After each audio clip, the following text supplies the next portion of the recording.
Good morning, it's Michael with backtothefuturetrading.com, and I want to go over something with you that's taking place on the Emini S&P. If you're a futures trader, this is probably an important video for you, and I want to sort of call it to your attention here before moving forward. We have a series of predictive indicators for NinjaTrader indicator users. So if you use NinjaTrader indicators, then this video will be of particular interest to you.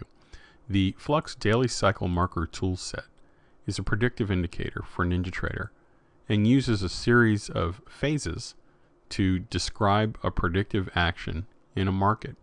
Currently in this scenario, we have 4 different phases. A phase 1, which is denoted by a small green dot. A phase 2, which is denoted by a large green dot. A phase 3, represented by a small red dot, and a phase 4 represented by a large red dot. Think of them like stoplights and go lights. Green for go, red for stop. In this case, in the Emini S&P, we see that there's a relatively pronounced effect at each one of the 4 phases when we arrive at that day. What makes an indicator for NinjaTrader predictive is its ability to tell you in the future what's coming up next. So most of the time, many futures traders are reacting to what's happening in the market using a lagging indicator which looks backwards. Many of the indicators for NinjaTrader look backwards into the past. Very few, if any, look forward into the future. And so in this instance, we'll see that in the upper right-hand corner, our NinjaTrader indicator, the Flux Daily Cycle Marker tool, is referencing the next phase 4 event occurring in 3 days in 8 hours. So phase 4 will be another one of those large red dots. I want to show you something with regards to the phases in the markets that we're watching, in particular the Emini S&P today, that hopefully will interest you and show you how we can take this to an entirely different level of analytics. One of the things that I describe with my students and my customers is the idea of an analogous pattern. And I'm pretty sure I spelled that right. An analogous pattern is one that is similar to another pattern. Many of you have used indicators where you've seen a pattern in the past and you know what's coming in the future. For example, if we looked at a pattern like this, we would say that this represents a head and shoulders pattern. And you would see in many charts big versions of this and smaller versions of this. But every time we saw that pattern, there would be a predictive understanding that we were looking for the market to reverse and go down, as this represents, historically in this configuration, a topping pattern. Well, the same thing occurs with the predictive indicators, only I feel it's a little more useful than the lagging indicators and patterns in the past. Here's what I mean by that. I'm going to take a rectangle and I'm going to capture an area of the market that has recently produced a pattern, and we'll go ahead and brighten it up a little bit so that we can see the actual pattern itself over in that direction. We'll come over here in our drawing tools and just make it a nice white rectangle with a black border. Okay, one of the things I want to call your attention to in the ES, the Emini S&P, is the fact that there is an analogous pattern with regards to the daily cycle markers off to our left. So here's what I mean by that. Analogous pattern, just like our head and shoulders example, implies that we've seen this pattern before. We've seen this iteration, this sequence of price action relative to time indicators occur in the past. And that would give us an idea as to what to expect in the future, just like a traditional head and shoulders pattern or any predictive price action pattern for that matter. Only with this software, we're able to know to the day, to the hour, to the minute in the future when the next event is about to arrive. Here's what I mean by that. You'll notice in the prior analogous pattern, we had a previous swing high, and then on the phase 1, the market put in a large impulse leg into the first of 2 consolidation phases. We had a consolidation phase here with a retracement, a rise to a higher high consolidation phase into the prior phase 4.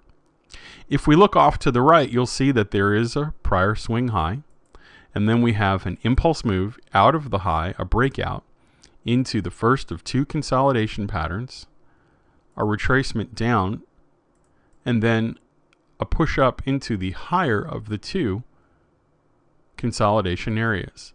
So right off the bat, our eye, which is visually acute as a human being, you have a superior ability to many other species to recognize patterns in price action in the charts. That's why so many of us are attracted to this as a profession. And when you look at the 2 patterns, it's sort of easy to see at first that there is a repetition occurring. There's something going on. And so if we start to analyze the market pattern for pattern, dot for dot, let's just use a separate colored line for this, and one that's maybe a little less conspicuous than magenta. Okay, so if I take a blue line, for example, and I start to connect our dots, and I go from the prior pattern phase 1 to the new pattern phase 1, I see that that shared the impulse of that violent bullish move up. Then I see as I come into the phase 2 that we got into a higher high. And so as I look from pattern 1 to pattern 2, I can see that within a bar we're in a brand new higher high. I can also see that the phase 3 has us at the upper end of the consolidation pattern, also near these higher highs. So relative to consolidation, the phase 3s in both sides of our equation are at the higher highs, and we approach that upper limit. Then here's something really interesting. Do you notice that the phase 4, this large red dot, in both patterns, the market movers have actually pulled back into a deep retracement, which violated the lows of the prior consolidation area. So this to me shows an intentional movement by the banks and investment firms that control and manipulate this market. This is like a football play that you see on television where the quarterback shouts out play number, and everybody on the field knows what to do when the ball is snapped. You're actually seeing a play being run by the banks here, and finding these analogous patterns helps us learn and understand, and more importantly, track and emulate what the banks are doing. If we know what they're doing, we can prepare for that event in the future and move when they move, trade when they trade, or at least that's the idea behind it. We find that the phase 3 is up at the highs of the new highs of the second consolidation area. In fact, we see that same thing take place. And then we see that there was a deep retracement back into the lows of the consolidation phase at the phase 2. So one more line up here, and we'll see, in fact, that same thing occurred. We had a retracement back into the bottom of the upper consolidation area by the phase 2. So now here's where we're at in the present, right? This is where we really want to be interested in what's happening, because right now we're at a phase 3. Matter of fact, let's put a number 3 up top.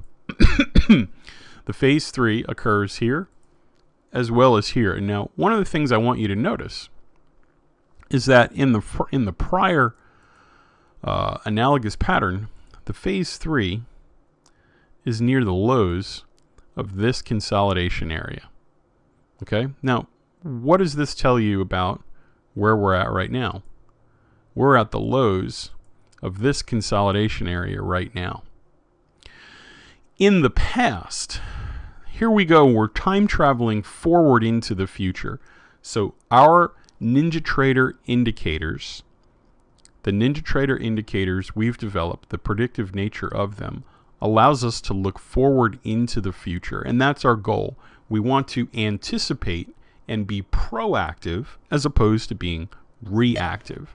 And so using this NinjaTrader indicator proactively, we're looking at the fact that in the prior analogous pattern, there's a pullback, a dip, and then a reattack of the high.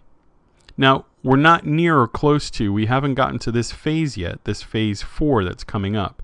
it's going to be here in 3 days. So today is Tuesday, which would bring us into Wednesday, Thursday, Friday.